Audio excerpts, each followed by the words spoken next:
Hi, welcome to the Gear Garage. My name is Zach. This is my little internet show about whitewater stuff. And in this episode, I'm going to talk about outfitter safety kits. But before I do, I just want to remind you, please hit the like button if you like this. Hitting the like button helps more people see it. And don't forget to subscribe. I love having subscribers, so thank you so much for doing that. And this is, again, an outfitter safety kit. And it's the end of the season. I'm putting away all of our stuff. I'm going through our kit pretty carefully. I'm checking our ropes to make sure that they're working well. They're not frayed. I'm going through all of our pulleys and prussics, and I thought I would share this with all of you. I call it a safety kit because it's not. A lot of you might call it a wrap kit or a pin kit or a Z-drag kit or whatever.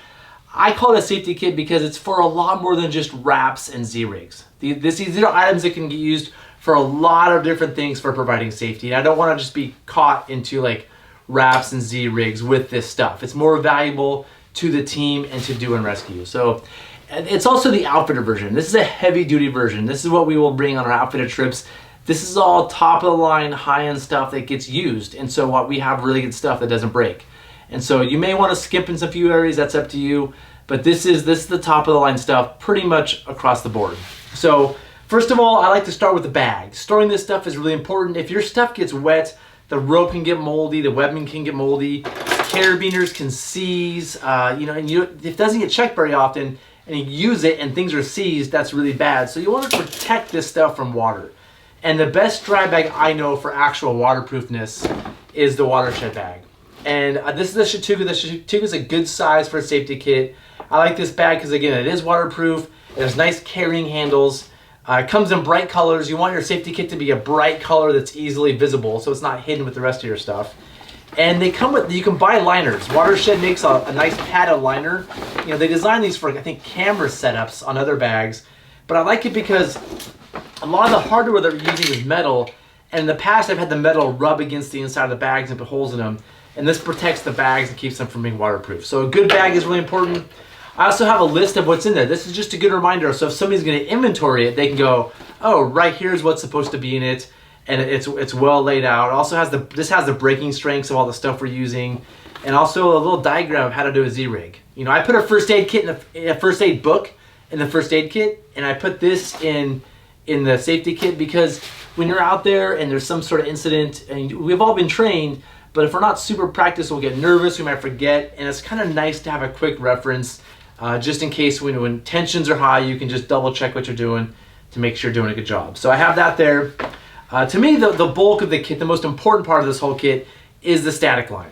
And I love good static lines. And the reason why our static lines are big, thick ropes that are easy to pull on. You can grab them and you can pull better with a nice thick line that's grabbable. But also, static lines have minimal elongation. And so most ropes, especially throw bags, if you pull on them hard, they're going to elongate. They're going to stretch. And a lot of your force goes into stretching the rope out when you'd rather have that force going into pulling the boat off or doing whatever you need to do. So a static line has minimal elongation. Even the best throw bag spectral ropes have elongation. The static lines have them beat. And so you might want to go with a 7/16 inch or half inch static line. It depends on what you want. I like half inch. I like beefier, but that's just me. And 200 feet's a good length. It's amazing when you're out there doing some sort of system, how quickly rope goes. If you need to do a rope across the entire river, rivers are pretty wide. You know, 200 feet's enough to basically like tie it off and do some sort of thing to tighten up on one side. So I'm a big fan of 200 feet. 150 feet's fine too, but 200 feet of half-inch static line is how I would go. Ideally, it floats. My rope here doesn't float, and ideally, it's a bright color. And this is not a bright color. I know of one rope now that floats and is orange, and it's the Beal rope. And I'm gonna put a link in the show notes to where you can buy most of this equipment on Amazon. There is a link to that Beal rope, and that's the next rope I'm gonna buy for my next safety kit. So you want bright, you want floaty, but I think the most important is minimal elongation. I think that's a really big deal. So next in the kit, I like to put a pair of gloves in. Usually when you're working with ropes, somebody ends up getting blisters. It's kind of nice to have. If you're doing some sort of belay or rappel or something, also wouldn't hurt to have gloves. They're cheap, they're minimal. Might as well throw them in there. Next key piece to the whole thing is webbing. The webbing is used to make anchors both on boats and on shore around like rocks and trees. And I like a lot of webbing. So I have first of all, two sections of 30-foot webbing tied in daisy chains. And I mark on my ends of them how long they are. So I'll take a Sharpie, mark the length so I can quickly tell. And 30 feet's nice. You'll need 30 feet if you're gonna do a 3-point anchor on a gearboat. You'll need 30 feet if you're gonna go do an anchor around a massive rock. And so this is a good length. And if you have a 30-foot, you can cut it in half and have two 15-footers. So again, in a rescue situation, if you need shorter lengths and more of them, just cut this in half. This stuff is not that expensive. And it's super valuable. So two 30-footers, two 20-footers. Again, it's marked 20-footer on the end so somebody can quickly tell what length it is. It's also color-coded, but that's a whole other thing. Next, I like to have a lot of carabiners. And most safety kits have 4. I like to have 8 or 9. And the reason is because carabiners are like currency in a rescue situation. You know, they're going all over the place. Maybe you drop one in the river, you know, it's amazing how much you're fumbling with stuff and you're nervous and things get dropped in the river. It's nice to have plenty of them. And so I always have a set of 6 of them like this, always locking carabiners. I think, of course, having locking carabiners. And then for the other hardware, I have pulley, prusiks, and carabiners as a system. So typically, anytime you need a pulley, you also need a prusik and a carabiner. And so I like to have these together so I can just be like, here, go set this up. Or I can just grab this and set something up. If you have to go set up a pulley, you have to go find the prusiks, then find the carabiners, then find the pulleys, and then put them together. It's nice to have these preset together. So I carry 3 of these with me that are ready to go. And what this gives me is the stuff I need to set up a 3-to-1. Plenty of stuff, right? I have plenty of carabiners for sure. I have 3 pulleys so I can do a regular Z-rig and a change of direction or a bunch of other stuff, but you really want that change of direction. So I think a minimum 3 pulleys is important. So for safety, you can do the change of direction, and 3 prusiks. And you really only need 2 prusiks, but I think it's nice to have a 3rd. And you know, because sometimes they break. I mean, what's going to break probably is your prusiks for whatever reason. So having a backup prusik is not a terrible idea.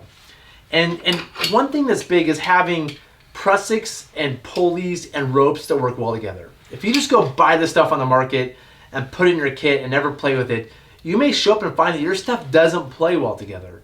And so you want to make sure you have stuff that like is all sized well. And I like big pulleys when I can because they minimize the friction with the rope and they're just like bomber. I don't have to worry about them. This is another good pulley. This is a classic. The Swiftwater SMC is a classic pulley. But one key component to pulleys and having this whole thing work together is that you have prusik minding pulleys. And what a prusik minding pulley is it has a straight edge right here. I'm going to show you how this works here separately. A lot of pulleys you'll see are rounded here because it just makes sense to make them rounded. But if you square off the ends, they're going to mind the prusik. And so I have right here a progress capture system set up. I really am a big fan of progress capture, by the way, so it's fun for me to set up. And what the prusik minding pulley does, this is the Petzl pulley. This is you can't find this Rock Exotica pulley anymore, but this Petzl big pulley you can find, and it's super sweet with big ropes. Basically, when you pull on the rope, it automatically moves the prusik. See how the prusik stays in place? So the rope is moving, and the prusik, is staying right there. And so you don't have to have somebody constantly moving this prusik. And I find when you're setting up a 3-to-1 out in the field, the person who historically minded this prusik, was moving this prusik, was sort of in a danger spot, right? And so now you can just sort of let it happen on its own with a prusik minding pulley. It's pretty sweet. The other thing here I think is really important is prusik length. You know, historically we just bought cord, tied a double fisherman stitch, and we had a circular loop, and that was a prusik. And historically you had a prusik diameter half that of the rope you're using. And those are good ways to go. But nowadays we have really modern prusiks, and these prusiks have pre-sewn loops. So there's no double fisherman's knot, and where it's sewn is actually stronger than the cord. And so, you know, when you put the double fisherman's here, you're weakening the overall loop of the rope. You're weakening the rope by adding the knot. And so I'm a really big fan of these prusiks that are pre-sewn. They're not that expensive. They're really handy to use. They're way easier to work with without having the knot in there. But to me, a big key is the size of the loop. And if it's a really big loop and you go to mind and you go to mind your pulley, and you let go, if this is further out, then it's gonna drop way more. It doesn't capture the progress as much. I really want a press size that when it's on here, it goes just past the pulley, so I can pull it and it stops right there. I almost pulled my shelf over there. So the key is matching the size. You don't have to do this. It's just a really nice thing. So these Sterling loops, both this one and this one, these are 13.5-inch loops. I think that's a great size when working with these big pulleys. There's two different types of press sticks I really like. This is a Sterling hollow block. It's almost squarish. It's really cool stuff. It grabs the rope really well. It's easy to work with.